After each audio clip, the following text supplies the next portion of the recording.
Welcome back. How are we? What's going on? All the good stuff. Tell me about you. What have you been up to?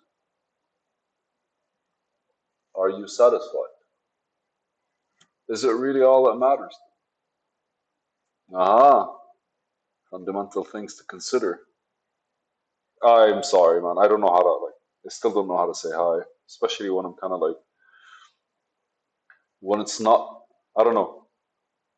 I have been looking at music theory, and I was like, I either play the guitar or make a video, and I'm making a video. So, uh, normally funny because you could actually ask in business there's a rule, it's like five whys, right? And the goal is to kind of try to dive deeper into why you actually are doing something. But I found a way for it to be a bit easier to kind of dive in when it comes to talking to people.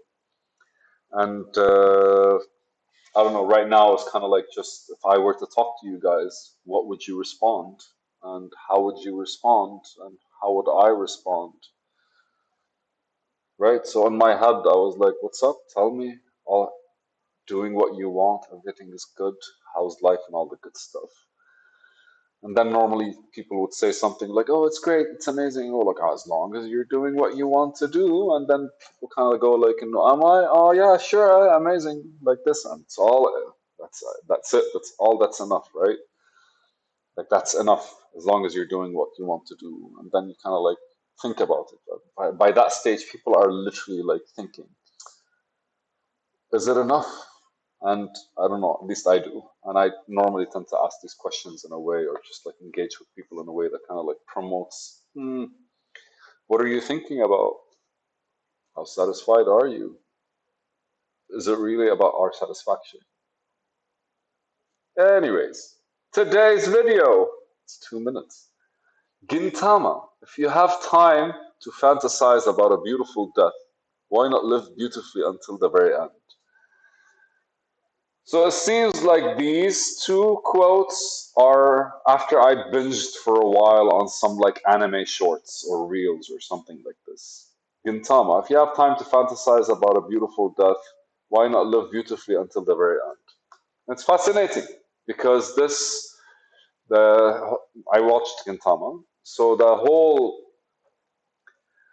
this quote was or quote statement is by the end they're fighting people, they're fighting the aliens, and the aliens are kind of bigger, stronger, and all that shit, and they're kind of their true meaning of resilience is actually fighting back, is not just taking it in. So they're fighting back, and his friend is kind of like, "Oh my god, when I die," and he's like, "If you have time to kind of fantasize about death, why not live till the end? Like you still have energy, let's go and just kick the invaders out of our country." Kind of crap, kind of cuteness. Anyways, uh, it correlates with the previous quote, which is you can always die, and it's living that takes courage. And the beauty of this when it comes to Kintama is this is it takes you back to a part in their history and their timeline where they were fighting the war. And they're remembering their friendship or their story or how they were next to each other and they fought the war next to each other and all that good stuff. So effectively, what happened is they survived. The chance they could have died, they kept basically living beautifully until the very end. And then ultimately, the end wasn't as near as they thought it would be. So, kind of extended. And every day, it extends a day more. You fantasize about dying, why not live a beautiful life till the end? Right? Because I feel and here, they use dying, but for me, let's look at tomorrow. Because anytime you're not really see, again, it's the living beautifully till the end. It calls for just do whatever you want to do in the moment to make sure you have been diligent in avoiding being the contributor to your own death. Because at the time of the war, what happened was them kind of like his friend telling him like, no, I think that's it for me, or I'm gonna die, or something like this. Could actually link the video. I should with this one. I really should. I'll link the video of them kind of like fighting with each other. It's a cool YouTube short for you to watch, and it's kind of like beautifully animated as well. It's like very epic, and you kind of like hold the responsibility when you kind of give up. You're contributing to your death, right? And by death here doesn't really have to be the literal sense. It'll be the fact that I'm not living. And if I'm not mistaken, like I don't know if it's Nietzsche or I think it's an American, one of the American poets. It's like everyone's destined to die, but the majority will not even live, or something like this.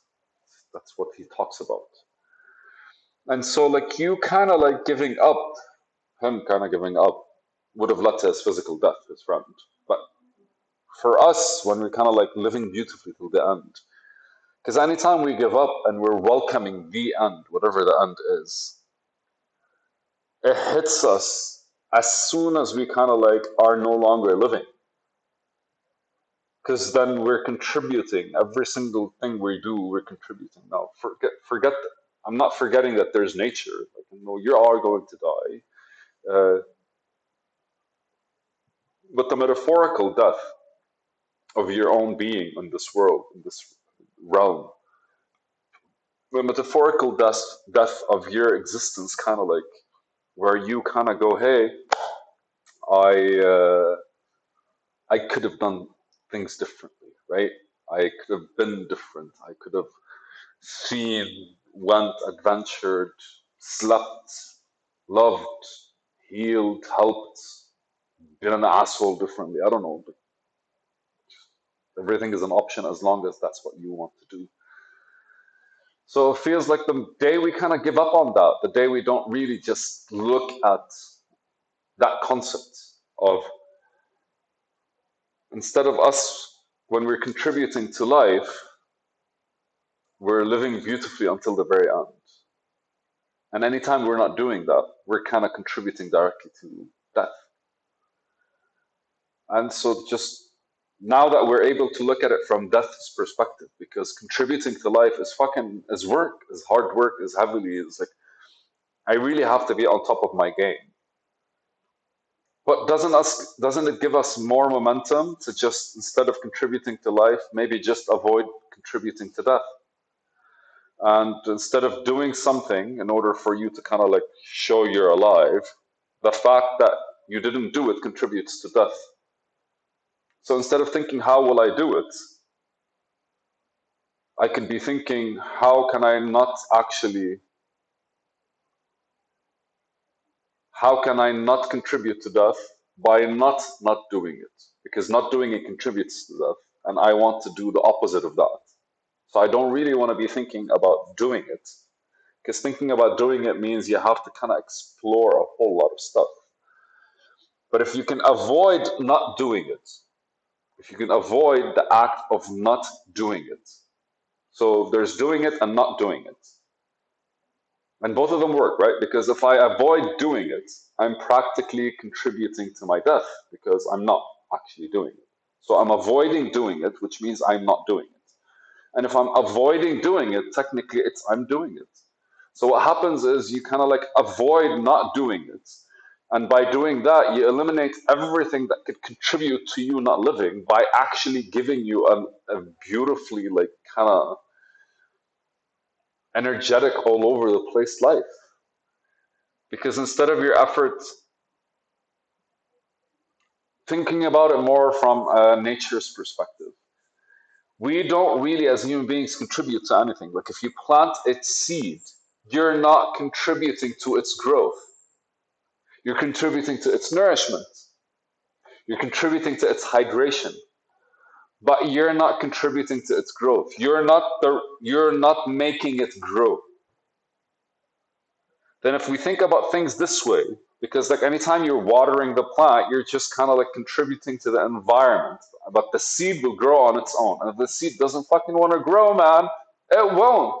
We experience that all the fucking time. You plant like 100 fucking shrubs of pepper, and only 90 of them live. And then 20 of them survive the fact that you forgot to water them. It's fine. It rained every day until it didn't rain for 3 days. So I was like, oh, I forgot. Anyways, so instead of us thinking wholly and basically arrogantly about how we can contribute to our own vision, why not think how we can not contribute to anything against it?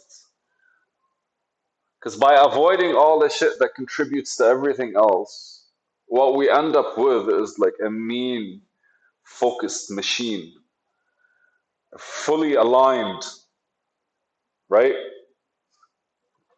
You don't even have to look at the path. You just have to kind of like remove all the other paths. And you get this machine that's kind of like raging in the only direction that doesn't support not doing it, which effectively means you're doing it without really thinking about it, which removes you from the process and allows the entire world to kind of like guide you. Oh, this is a good ending. I fucking loved it. Okay. All right. I'm going to write about this a bit and then maybe I'll come record something else.